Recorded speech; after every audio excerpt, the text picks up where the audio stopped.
بسم اللہ الرحمن الرحیم۔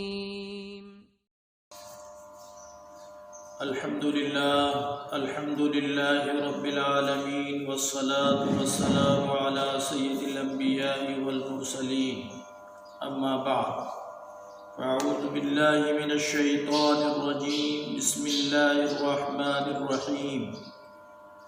وَقَضَى رَبُّكَ أَلَّا تَعْبُدُوا إِلَّا إِيَّاهُ وَبِالْوَالِدَيْنِ إِحْسَانًا، صدق اللہ العظیم۔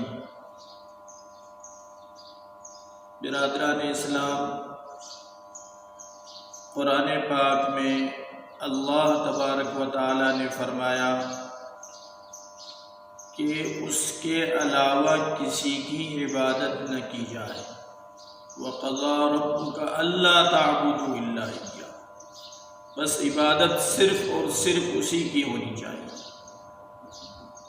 اس کے بعد ایک خاص بات کی طرف اللہ تعالیٰ نے لوگوں کو متوجہ فرمایا، وَبِالْوَالِدَيْنِ إِحْسَانًا، ماں باپ کے ساتھ میں حسن سلوک کرو، اچھا برتاؤ کرو۔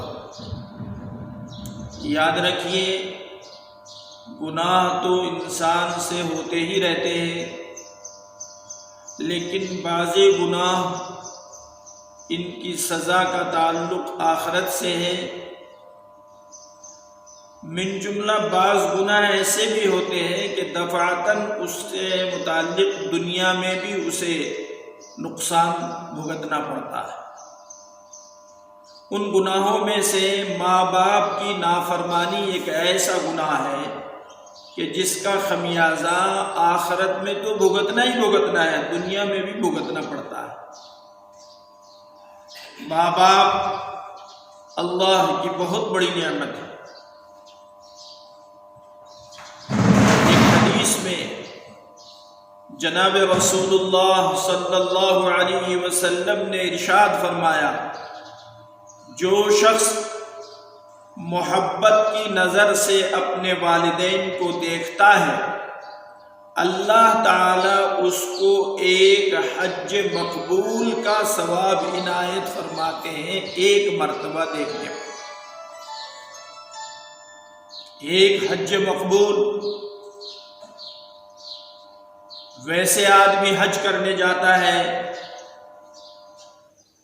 ایام حج میں اسے احرام باندھنا پڑتا ہے، مینا میں جانا پڑتا ہے، عرفات میں جانا پڑتا ہے، مزدلفہ میں، پھر اس کے بعد میں کنکریاں مارنا، طواف زیارت، صفا مروہ کی سعی وغیرہ وغیرہ۔ ہو سکتا ہے اس میں دکھلاوا بھی ہو سکتا ہے اس میں کچھ کمیاں رہ گئی ہوں جس کی وجہ سے حج ناقص ہو گیا ہو، یا حج کی قضا بھی بعض دفعہ کرنی پڑتی ہے کہ کوئی فرض چھوٹ گیا ہو۔ لیکن آقا انعامدار جناب رسول اللہ صلی اللہ علیہ وسلم کے اس فرمان کے مطابق کوئی امتی، کوئی شخص اپنے ماں باپ کو محبت کی نگاہ سے دیکھتا ہے تو اس کو یقیناً مقبول حج کا ثواب عطا ہوتا ہے۔ ہمیں چاہیے جن کے ماں باپ زندہ ہیں ان کی انتہائی درجے ہم قدر کریں۔ قدر کرنے کا طریقہ بھی بتایا ہے، سلیقہ بھی سکھایا ہے۔ جس آیت کو میں نے شروع میں تھوڑا سا حصہ تلاوت کیا ہے، اسی کے اندر اللہ تبارک و تعالی نے فرمایا، ان میں سے کوئی تم کو ایک بڑھاپے میں پہنچ جائے، فَلَا تَقُلْ لَهُمَا اُف، اب تم انہیں اف تک نہ کہو۔ بڑھاپے میں آدمی کا مزاج کچھ اس طرح کا ہو جاتا ہے، اس درمیان میں انہیں تم اف تک نہ کہو، نہ جھڑکو اور نہ ڈانٹو۔ قُلْ لَهُمَا قَوْلًا كَرِيمًا، اور ان سے بہت نرم لہجے میں بات کرو۔ یہی نہیں ہے تم جوانی کے نشے میں ہو، ان کے سامنے اکڑ کے نہیں بلکہ اپنے بازوؤں کو جھکا کر کے رہو، اور وہ بھی بہت ہی سنجیدگی کے ساتھ میں۔ اور یہی نہیں، اس کے ساتھ ساتھ میں تم ان کے لیے برابر دعائیں کرتے رہو، رب ارحمہما کما ربیانی صغیرا، اے ہمارے پروردگار ان پر رحم فرما جیسا کہ انہوں نے بچپن میں ہماری پرورش کی ہے۔ یاد کرنا چاہیے سب کچھ ہمیں ماں باپ نے سکھلایا ہے۔ ماں باپ ہی نے جو ہے، ماں نے کتنی تکلیفیں اٹھائی ہیں اور والد نے کتنی تکلیفیں برداشت کی ہیں، اس کے بعد میں یہ جوانی مجھے نصیب ہوئی ہے، اور ماں باپ ہی نے میرا نام رکھا اور ماں باپ ہی نے مجھے علم سکھایا۔ پھر اس کے بعد میں انسان ان کی نافرمانی کرتا ہے تو انسان کے لیے بہت بڑا گھاٹا اور نقصان ہے اس میں۔ اس لیے موجودہ دور کے اندر والدین کی، ماں باپ کی نافرمانی کا گناہ عام ہوتا جا رہا ہے، یعنی ہم اس میں اتنے شدید مبتلا ہیں جس کی کوئی حد نہیں۔ اس لیے اس ماہ مبارک میں اس گناہ سے ہمیں سچی توبہ کرنی چاہیے۔ ہمارے محی السنہ حضرت شاہ ابرار الحق صاحب رحمۃ اللہ علیہ والدین کے 14 حقوق انہوں نے بتلائے تھے، کچھ حیات میں، کچھ انتقال کے بعد میں۔ آپ نے 7 حقوق ماں باپ کے متعلق زندگی میں بتلائے تھے۔ نمبر 1 عظمت، یعنی ان کی عظمت دل میں ہونی چاہیے، ان کی بڑائی دل میں ہونی چاہیے، اور عظمت کے ساتھ ساتھ میں دوسری بات فرمائی محبت، ان سے محبت ہونی چاہیے، عداوت نہیں ہونی چاہیے۔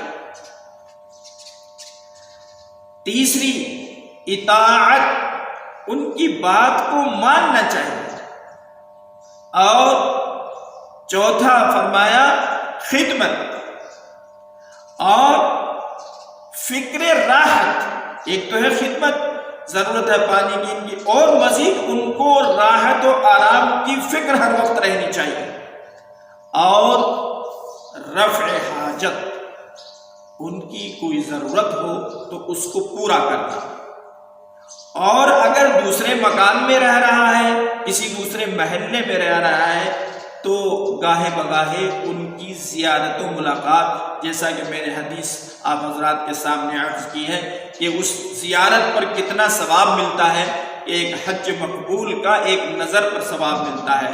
تو پہلی بات عظمت، دوسری بات محبت، تیسری بات اطاعت، چوتھی بات خدمت، اور پانچویں فکر راحت، اور چھٹی رفع حاجت، اور ساتویں ان سے ملاقات کرتے رہنا۔ ٹھیک ہے، کسی آدمی کو یہ پتہ لگا کہ میرے والدین اتنی عظمت و شان والے تھے، میں نے زندگی میں ان کی قدر نہ کی، تو ہمارے اکابر اور مشائخ نے ان کی زندگی کے بعد میں بھی وہ طریقے اپنانے کو کہے ہیں جن کی وجہ سے ان کی روح خوش ہوتی ہے اور ان کے لیے ایصال ثواب ہوتا ہے۔ نمبر 1 دعائے مغفرت، ان کے لیے دعائے مغفرت کرتے رہنا چاہیے۔ دن میں کبھی سورہ اخلاص پڑھ لی، 2 رکعت نفل پڑھ لی، سبحان اللہ الحمدللہ اللہ اکبر کہہ دیا اور ان کو ثواب پہنچا دیا، اور ایصال ثواب میں طاعت، یعنی طاعت میں ایصال ثواب۔ نمبر 3 اکرام اعزہ، احباب اور اہل قرابت۔ اب آپ کے والد یا ہمارے والدین نہیں رہے تو ہمیں چاہیے کہ ہم ان کے قریبی رشتہ داروں کی اور ان کے محبت رکھنے والوں کی اور قریبی لوگوں کا بہت نہایت درجے کے ادب اور احترام کریں، اکرام کریں۔ اور چوتھا فرمایا اعزہ کی اعانت، ان کی مدد، قرابت داروں کی مدد، احباب کی مدد، کہ یہ میرے والد کے تعلق والے ہیں، یہ میرے رشتہ دار ہیں، یہ میرے والد کے چچا زاد بھائی ہیں، یہ میری والد کی خالہ ہیں، یہ میرے والد کی فلاں ہے، بہن ہے، وغیرہ وغیرہ۔ تو ان کی مدد کرنا حسب حیثیت۔ نمبر 5 ادائے دین و امانت، والد مرحوم نے کوئی امانت رکھی تھی کہ فلاں کی ہے تو اس کو اس تک پہنچا دینا چاہیے، اور ان کا اگر قرض باقی ہو تو اس قرض کی ادائیگی بھی کرنی چاہیے، اور جائز وصیت کو نافذ کرنا، اور کبھی کبھار قبرستان میں جا کر کے ان کی قبر کی زیارت کرنا ویسے ایک روایت میں آتا ہے من زار قبر ابویہ فی کل جمعۃ غفر لہ ما تقدم من ذنبہ، کہ جو شخص جمعے کے دن اپنے والدین کی قبر کی زیارت کرتا ہے کہ اس کے گناہ معاف کر دیے جاتے ہیں۔ وہ میں نے پہلے بھی عرض کیا تھا کہ یہ اس طرح کے گناہ ہیں جو گناہ صغیرہ ہوتے ہیں وہ معاف کر دیے جاتے ہیں۔ اللہ تعالی ہمیں والدین کی قدر کرنے کی توفیق عطا فرمائے۔ جن کے ماں باپ زندہ ہیں وہ ابھی بھی ان کو راضی کر کے جنت کما سکتے ہیں، اللہ کی رضا اور خوشنودی حاصل کر سکتے ہیں، اور جن کے والدین اس دنیا سے چلے گئے ہیں ان کو چاہیے کہ ان کے لیے ایصال ثواب اور یہ تمام چیزیں جو آپ کے سامنے عرض کی گئی ہیں ان کے اوپر توجہ دیں۔ اللہ تعالی ہم سب کو اس پر عمل کرنے کی توفیق عطا فرمائے۔ وآخر دعوانا الحمدللہ رب العالمین۔